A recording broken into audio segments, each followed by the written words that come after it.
Porque hay una teoría que habla sobre las 3P. Tú me dirás, ¿qué son las 3P? ¿Qué son las 3P?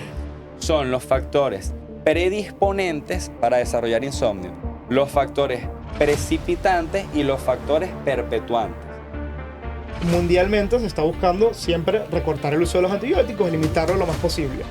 En base a esto, se han realizado estudios sobre el tiempo de uso de antibiótico-terapia profiláctica en procedimientos quirúrgicos y el tipo de antibiótico utilizado y su correlación con el riesgo de desarrollar infecciones de sitio quirúrgico y desarrollo de efectos adversos.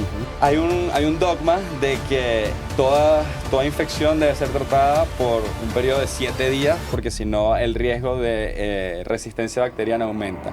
Y realmente eso es falso.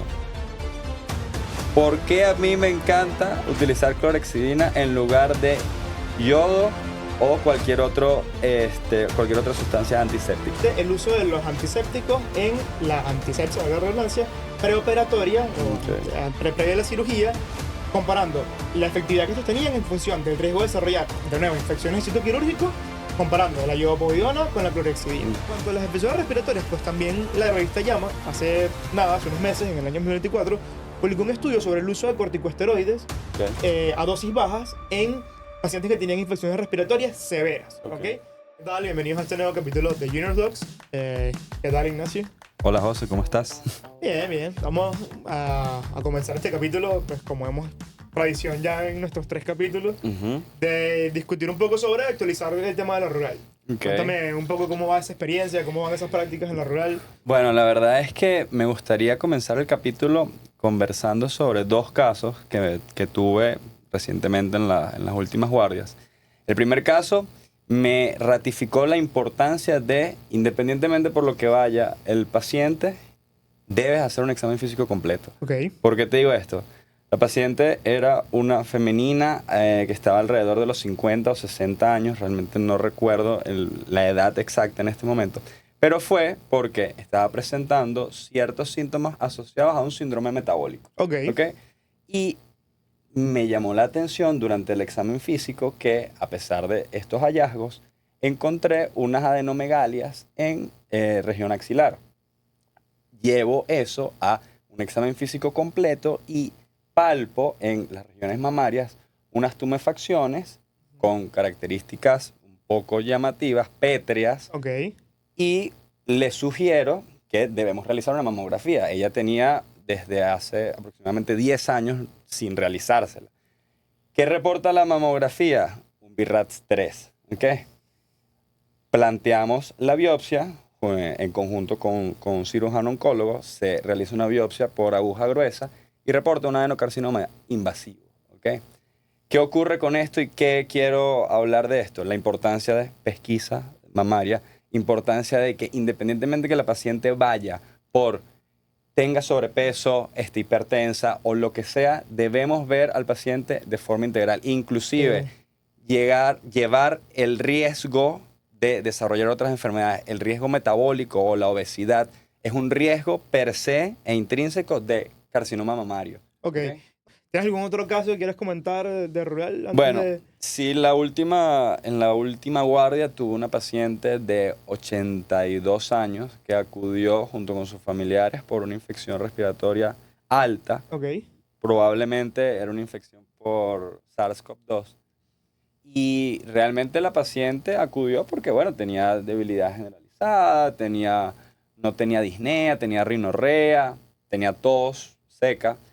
Pero justamente realizó un examen físico completo y además por el factor de riesgo de la edad, de progreso, y me doy cuenta cuando estoy palpando el pulso que está un poco acelerado, un poco bastante acelerado. Le calculo la frecuencia cardíaca y está en 150. Dispongo del estetoscopio EcoCore y le coloco con el formato de EKG. Y me reporta que tiene una taquicardia supraventricular la paciente. La paciente estaba completamente estable. La paciente entró caminando al ambulatorio. Entonces me llama tanto la atención que este hallazgo no se correlacionaba en nada con la razón por la que acudió. Entonces, planteé 2 cosas. O realmente está desarrollando una infección un poco más severa de lo que realmente estoy viendo, o tiene este hallazgo que es de larga data y no se había reportado, estaba cronificado y ella estaba completamente compensada y puede realizar sus actividades de forma normal. Por supuesto, descarto con estudios de extensión de que la enfermedad no tuviese cuerpo, no fuese a desarrollarme una sepsis, y llegué a la conclusión de que la paciente tenía esta taquiarritmia.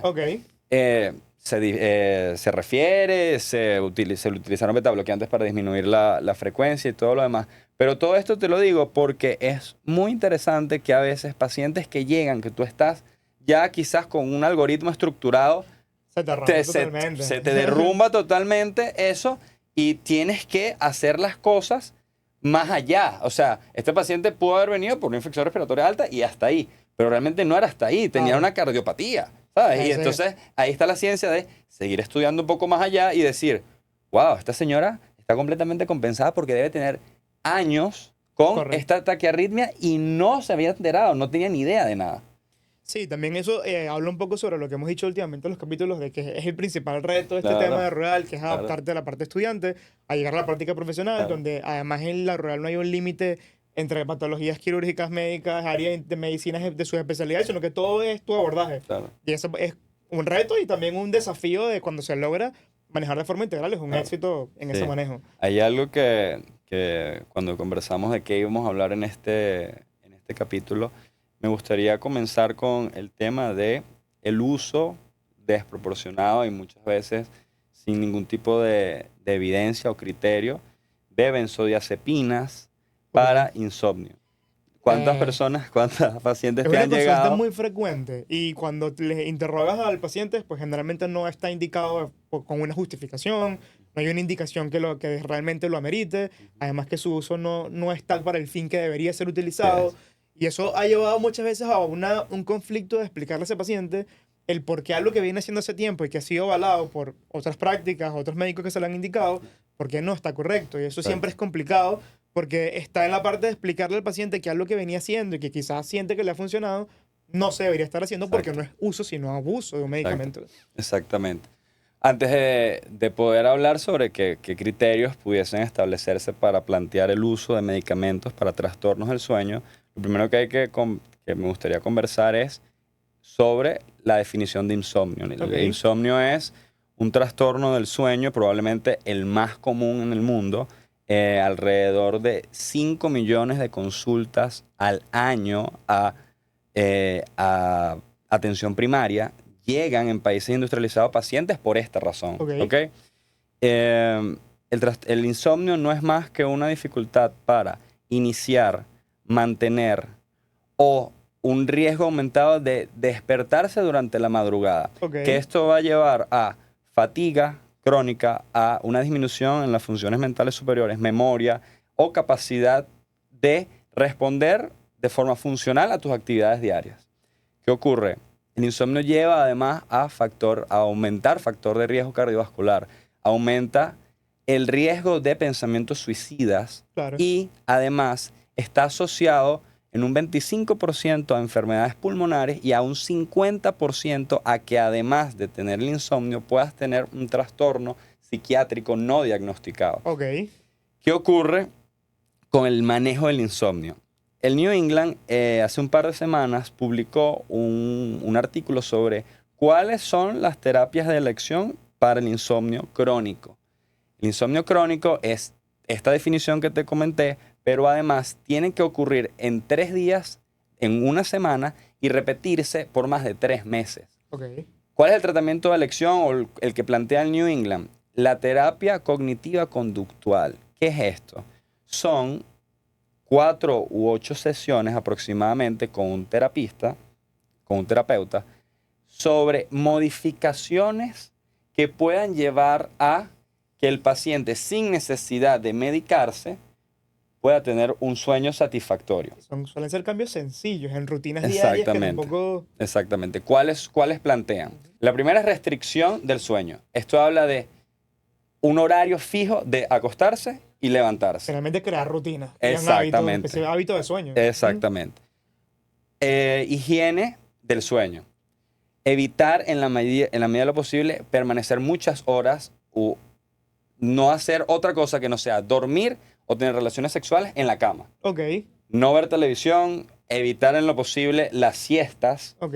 y sobre todo cambios bien específicos que a largo plazo van a llevar a adaptarse a que la cama es simplemente para dormir. ¿Ok? Para un entorno que sea como una Exactamente. señal. Esa palabra es muy importante porque el entorno, un entorno que sea agradable, es muy importante. Una dieta que lleve a que por lo menos 2 horas antes de que tú plantees dormirte, ya hayas cenado. Promover el ejercicio, por ejemplo. Esa es la parte conductual. En la parte cognitiva ya existen medidas como el mindfulness o como la respiración diafragmática Ok. que pueden llevar a que la persona se relaje un poco más. ¿Por qué plantean de que esto es la terapia de elección? Porque hay una teoría que habla sobre las 3P. Tú me dirás, ¿qué son ¿Qué las son las 3P? ¿Qué son las 3P? Son los factores predisponentes para desarrollar insomnio, los factores precipitantes y los factores perpetuantes. Por ejemplo, un paciente que haya sufrido de algún tipo de trauma durante su infancia pudiera desarrollar estrés postraumático, un síndrome de estrés postraumático. Eso sería un factor predisponente para sufrir insomnio. Un factor precipitante puede ser una separación sentimental o el despido laboral, ¿ok? Eso va a ser de que esté detonando que se desarrolle el insomnio. Ok. Y los factores perpetuantes, por ejemplo, son malos hábitos. Por ejemplo, intentar ver televisión para dormir. Eso se ha demostrado Usarlo como un facilitador. como de un la inducción inductor del sueño. ¿no? Y realmente eso lo que va a hacer es perpetuar en el tiempo el insomnio. Ok. ¿Qué se busca con esto? Que con esta terapia conductual, cognitiva, se modifiquen los factores precipitantes y el factor perpetuante para poder llegar sin medicamento al problema o a resolver el problema. ¿Cuál es la limitante de estas terapias? Que tardan tiempo, que toman un tiempo. Oye, tiene que haber una capacitación también de la persona para poder Exactamente. instruirla de cómo lo va a llevar a cabo, de Exactamente. mecanismos de que estar verificando que se estén llevando a cabo. Y no todos los terapeutas tienen conocimientos o entrenamientos sobre esto. Sobre el tema, exacto. Ahora caemos en el manejo farmacológico. ¿Qué es o cuándo se recomienda? Una vez haya fallado esta terapia o cuando el insomnio es severo y discapacitante, existen medicamentos que se pueden utilizar. ¿Qué es lo delicado y para qué es este podcast? Para vencer el mito de que solamente se trata con alprazolam. ¿Ok? Claro. 1. 2. Que el insomnio muchas veces se tiene que tratar en unidades de medicina del sueño. Hay especialistas con neumonología, con neurología y con otorrino. Esto lleva a que sea un manejo multidisciplinario y leyendo los algoritmos te das cuenta de que no es lo mismo una persona, por lo tanto tienes que interrogar muy bien, una persona que le cueste conciliar el inicio del sueño. No es lo mismo el manejo, no va a ser lo mismo el manejo de una persona que no puede mantenerlo o una persona que se levanta. Una persona que se levanta pudiera modificarse tan simplemente porque toma un diurético y se levanta muchas veces en la noche. Claro, hay un factor predisponente. Exactamente. Entonces, ¿qué es lo más resaltante de esto? Primero, que se tiene que hacer un manejo multidisciplinario. Segundo, que tienes que interrogar muy bien. Tercero, promover estas terapias. Cuarto, el Cleveland Clinic publicó un estudio como una reflexión a través de un artículo sobre qué medidas se deben tomar en aquellos pacientes que tengan o tomen benzodiazepinas para el insomnio. Lo primero es limitar su prescripción a 4 semanas. Si en esas 4 semanas... Es una de las principales fallas. Exacto. Porque el problema es que llega el paciente, manifiesta su problema en inducción del sueño o mantener el sueño. No se valora ningún otro factor alrededor de él, sino solamente el problema. O sea, no se investiga la etiología, qué factores estresantes, qué trastornos de ansiedad. ¿Qué te está llevando a eso? ¿Cuál es el desencadenante del cuadro? Claro. No se investiga. Claro. Sencillamente se maneja un manejo farmacológico.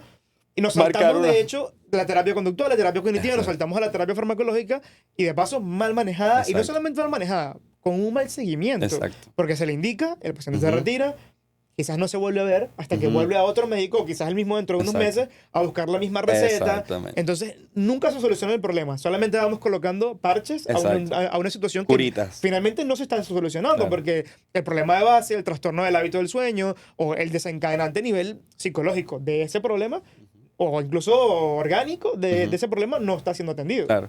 Y además, no solamente que lo limitan a 4 semanas, sino que lo limitan a fallo de estas terapias conductuales y que sea discapacitante. Una vez que entre en este apartado, resaltan de que existen otros medicamentos, como lo definen como medicamentos Z, como es el ejemplo del Zolpidem, que pudiera ser inclusive antes de utilizar una benzodiazepina propia, puedes utilizar estos fármacos. Y aquellos pacientes que tengan larga data de consumo de estos medicamentos, que son muchos, con una buena explicación, darles a entender de que pudiera ser mucho más beneficioso para ellos ir reduciendo la dosis hasta abandonar el tratamiento una vez se consiga la causa, porque muchas veces pasa de que asumen de que es un problema de insomnio crónico y en realidad es otro tipo de trastorno del sueño que puede ser apnea, que puede ser algo más estructural de las vías aéreas que si se modifica no necesitas el medicamento. Sí, por supuesto. Y creo que también está, aparte de crear una cultura alrededor de esto, está la importancia de derivar siempre. Es complicado porque hay una barrera en cuanto a la disponibilidad. Claro. Pero también es considerar que no todo se va a solucionar solamente. Dejar de poner parches a los problemas antes de tratarlos como tal. O sea, no vamos a seguir cubriendo con capas un problema sin solucionar su base. Y en este caso, si de determinado punto, luego de un interrogatorio, indicamos que puede haber cierto desencadenante respiratorio, detonantes de cuadros a nivel psicológico, tratar de que el manejo sea más especializado. Y capaz, el limitante es que el médico general capaz no está capacitado para manejar todas estas situaciones, pero sí identificar que puede ser, esa es la etiología y tratar de derivarlo al especialista que tenga que tratarlo, o inclusive estas unidades donde hay varios. Y lo más resaltante es que se publicó un metaanálisis analizando 20 estudios que analizó 6 millones de individuos. Ok, pequeña muestra. Pequeña muestra, asociándose personas que tuvieron en algún punto un consumo crónico de estos medicamentos o estos inductores del sueño, el riesgo de fracturas por osteoporosis aumentó muchísimo más y tenía una relación directa. Quiere decir de que estos medicamentos no solamente que a veces no tienen un buen criterio para utilizarlos, sino que además, al no tener ese buen criterio, te aumentan el riesgo de que te caigas y que te fractures, y sabiendo que a partir de cierta edad las caídas son el principal factor de discapacidad del mundo, tienes que saber, tienes que limitar su uso. Es tan sencillo como eso. Bueno, un mensaje de acá, me parece bastante obvio, pero es importante hacer una prescripción. Por favor. En base a indicaciones no solamente de estos fármacos, de cualquier fármaco. Hay que limitar un poco el uso cuando las cosas están indicadas. Superar un poco las barreras de solo porque sí o porque generalmente se maneja con eso y tratar de darle un poco más de guía a dónde están indicados, cuál puede ser el manejo más adecuado y antes de indicar cualquier fármaco. ¿Has visto muchas infecciones respiratorias últimamente en la rural? Lo hemos comentado que básicamente es la causa, es el motivo de consulta más frecuente en cualquier área de consulta, son las infecciones respiratorias. Y en base a eso, ¿has leído algo sobre el esteroides y el uso de esteroides en infecciones respiratorias? Bueno, me gustaría conversar un poco sobre el uso de antibióticos reducido. ¿A qué me refiero con esto? Terapias cortas de antibiótico. Hay un dogma de que toda infección debe ser tratada por un periodo de 7 días, porque si no el riesgo de resistencia bacteriana aumenta. Y realmente eso es falso. Desde los 2000 ya hay estudios que han demostrado que el uso de terapias cortas para neumonía adquirida en la comunidad pudiera tener un mejor beneficio que terapias largas. En el 2016, la revista JAMA publicó una frase muy buena de shorter is better. Entre más corto sea, mejor. ¿Y a qué se refería con esto? Esto se refería a que en un estudio realizado en 4 hospitales en España, compararon un grupo de pacientes que recibió 5 días de antibiótico por una hospitalización por un diagnóstico de neumonía adquirida en la comunidad versus otro grupo que recibió 10 días de antibiótico-terapia. ¿Cómo marcaron la diferencia entre uno y otro y por qué me parece tan interesante el estudio? Porque fue una terapia dirigida. Si los pacientes a los 5 días no presentaban, o presentaron, mejor dicho, 48 horas de mantenerse afebriles, no tenían ningún rasgo clínico sugestivo de sepsis o de riesgo de sepsis, llámese hipotensión, alteración neurológica, inclusive modificaciones en la frecuencia cardíaca, ellos paraban el antibiótico a los 5 días. Si tenían algo de esto, lo continuaban por 10. ¿Qué ocurrió? Se dieron cuenta de que la diferencia en morbilidad, en mortalidad, en tiempo de hospitalización, en pronóstico o en riesgo de ingresar a una unidad de cuidados intensivos fue igual en los dos grupos. ¿Qué quiere decir? De que el grupo que tuvo 5 días nada más no fue inferior a utilizar 10 días de antibiótico. Que sí hubo una diferencia, que en el grupo de 10 días el riesgo de rehospitalización fue mayor. Entonces, ¿qué quiere decir esto? De que probablemente una terapia corta por 5 días en pacientes hospitalizados por neumonía adquirida en la comunidad sea suficiente. Sobre todo, recalco el hecho de que tiene que ser una terapia individualizada y dirigida. Eso iba, que no puede ser predeterminado de que tú asumas de que tenga que ser 7, 10 o 14 días. No, incluso tampoco asumir que sea siempre 5. Exacto. Sino que hay parámetros que nos puedan ayudar y hay múltiples estudios que avalan esto. Podemos comentarlo en otros capítulos. Pero hay múltiples estudios que en diferentes cuadros, en este caso de infecciones respiratorias, pero que pasa incluso en infecciones intraabdominales, y que se busca siempre determinar qué parámetros son los que nos pueden permitir decidir en el corto plazo, digamos, 5 días de uso antibiótico, ¿qué parámetros de paraclínicos o evolución clínica me pueden decir, ya fue suficiente, puedo cortar el antibiótico y no necesito seguir los 10, 14, 21 días que se pueden llegar a utilizar en otros esquemas? Podemos cortarlo y podemos tener beneficio con esto, más allá de usarlo por usarlo, tener como una indicación de que puedo tener un beneficio de cortarlo aquí, que en vez de continuarlo y generar efectos adversos a largo plazo. Sí, es, totalmente. Y en cuanto a las infecciones respiratorias, pues también la revista JAMA, hace unos meses, en el año 2024, publicó un estudio sobre el uso de corticosteroides a dosis bajas en pacientes que tenían infecciones respiratorias severas. ¿Qué llamaron severas? Pacientes que estaban en unidades de cuidados intensivos que requerían de oxigenoterapia, ya sea métodos invasivos o no invasivos, pero que requerían un soporte de oxigenoterapia. En estos pacientes, pues se le dio dosis baja de corticosteroides y se buscó determinar cómo afectaba o cómo modificaba esto la mortalidad en su avance clínico en función de la gravedad. ¿Qué infecciones respiratorias se tomaron en cuenta? Pacientes con COVID, pacientes con infecciones respiratorias bajas adquiridas en la comunidad, tipo bacterianas, e incluso infecciones respiratorias por agentes oportunistas en pacientes inmunocomprometidos. Esos 3 grupos en general.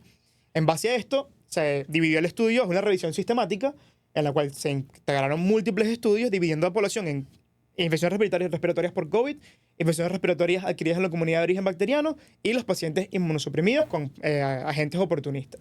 En el caso de los pacientes con infección por SARS-CoV-2, en este caso, se incluyeron más de 6.000 pacientes, que tenían infecciones respiratorias, repito, severas. Es para pacientes con cuadros severos. Gracias. En este caso, específicamente, se les dio dosis de dexametasona de 6 miligramos por al menos durante 10 días, y se evaluó el riesgo de mortalidad a los 28 días.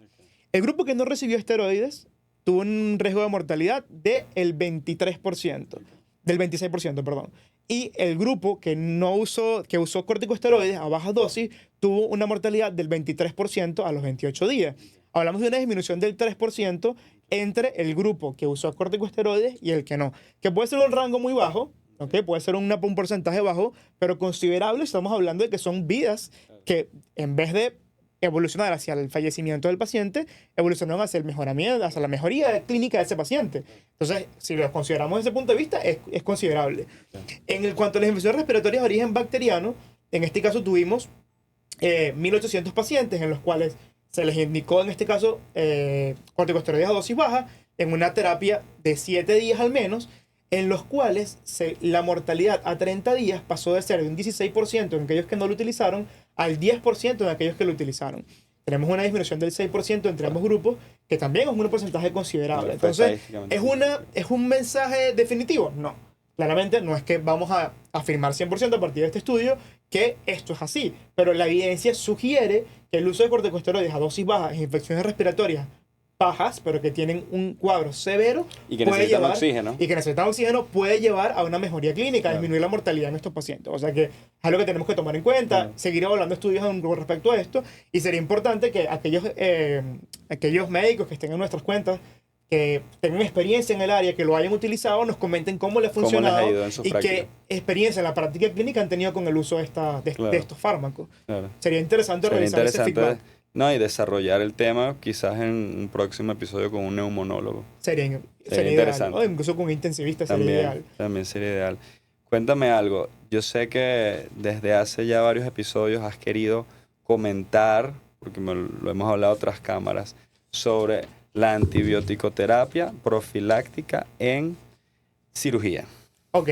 Sobre esto, va más o menos por el lado de que mundialmente se está buscando siempre recortar el uso de los antibióticos, limitarlo lo más posible. En base a esto, se han realizado estudios sobre el tiempo de uso de antibiótico-terapia profiláctica en procedimientos quirúrgicos y el tipo de antibiótico utilizado y su correlación con el riesgo de desarrollar infecciones de sitio quirúrgico y desarrollo de efectos adversos. ¿Okay? En cuanto a esto, se publicó también un estudio que buscó relacionar estos efectos, ¿ok? Y trató de determinar qué grupo de antibióticos de uso corto, hablamos corto, menos de 24 horas, y usos antibióticos prolongados de más de 24 horas desde el momento de la incisión, ¿ok? Desarrolló mayor riesgo de desarrollar infecciones de sitio quirúrgico y efectos adversos. En este caso, el antibiótico más utilizado fue el grupo de la cefalosporina, ¿ok? En este caso lo tomaron en consideración, sin embargo, no se centran tanto en eso, sino en la duración del antibiótico y los efectos adversos desarrollados. El grupo que utilizó menos de 24 horas no solamente tuvo menos efectos adversos, ¿ok? ¿Qué llamamos efectos adversos? Menos reacciones alérgicas, menos riesgo de lesión a nivel renal y menos infecciones derivadas del uso de antibióticos, como por ejemplo el Clostridium difficile, ¿ok? Tuvo menos riesgo de desarrollar efectos adversos y cuando compararon el riesgo de desarrollar infecciones de sitio quirúrgico a 30 días en el caso de las cirugías intraabdominales y un año en el caso de las cirugías cardíacas, al evaluar eso, luego de un año, cuando compararon ambos grupos se dieron cuenta que la diferencia entre el riesgo de uno y el riesgo de otro era del 0,4%. Wow. Es decir, no hay una diferencia significativa entre el uso de antibióticos de esquema corto, de menos de 24 horas desde la incisión a el uso del antibiótico, a más de 24 horas, que incluso se podía prolongar hasta por 7 días en ese caso, que realmente tuvo mayor tasa de efectos adversos y mucho menor riesgo de desarrollar infecciones de sitio quirúrgico. O sea, no se correlaciona, no tiene un fundamento para utilizarlo y deberían las prácticas ir guiadas hacia descubrir o finalmente afirmar si esto es así, para que dejemos el uso de antibióticos excesivos en situaciones que no van a... Lleva a menor adherencia, mayor riesgo de efectos adversos, un gasto para el Estado o para el paciente, mayor el uso de estos de forma prolongada. Entonces es una práctica que debe modificarse, básicamente.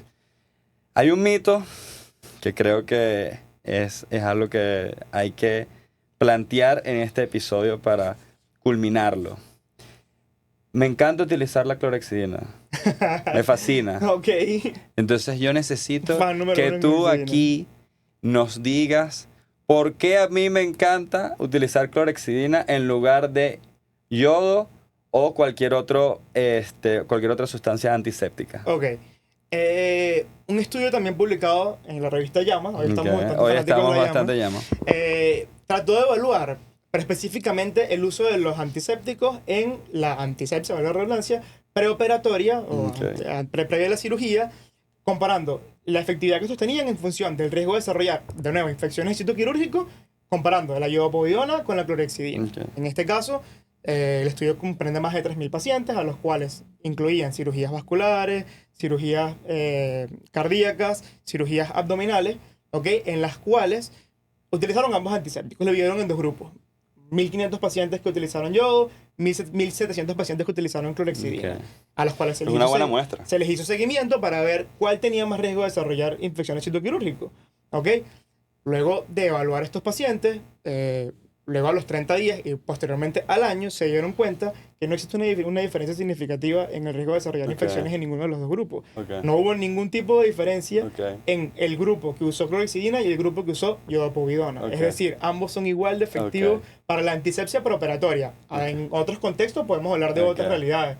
Pero en el uso de la antisepsia preoperatoria está 100% verificado que ambos tienen el mismo efecto. Ok, entonces lo que quieres decir es que me deje de encantar tanto. O sea, que pueda utilizar otro tipo de cosas. La diferencia fue de un 5.5% en el grupo de la iodopovidona a un 5.1% en el caso de la clorexidina. O sea que... Está bien. Bueno, podemos extenderlo a buscar otros artículos que no tengan que ver con cirugía, sino quizás con limpieza de heridas. Exactamente. Eso ya otro contexto diferente, por eso especificar que este estudio fue específicamente para antisepsia de cirugías, ¿ok? Exacto. Entonces, antisepsia preoperatoria. Preoperatoria, o sea, bueno, lo voy a seguir usando en heridas. Bueno, la verdad es que este capítulo fue promocionado y patrocinado por Despachos Médicos, 39 años de venta y distribución de material médico quirúrgico, y les recomendamos que vayan a ver porque tienen todo lo que necesitan. Gracias, José. Gracias, Ignacio. Hasta la próxima. Hasta luego.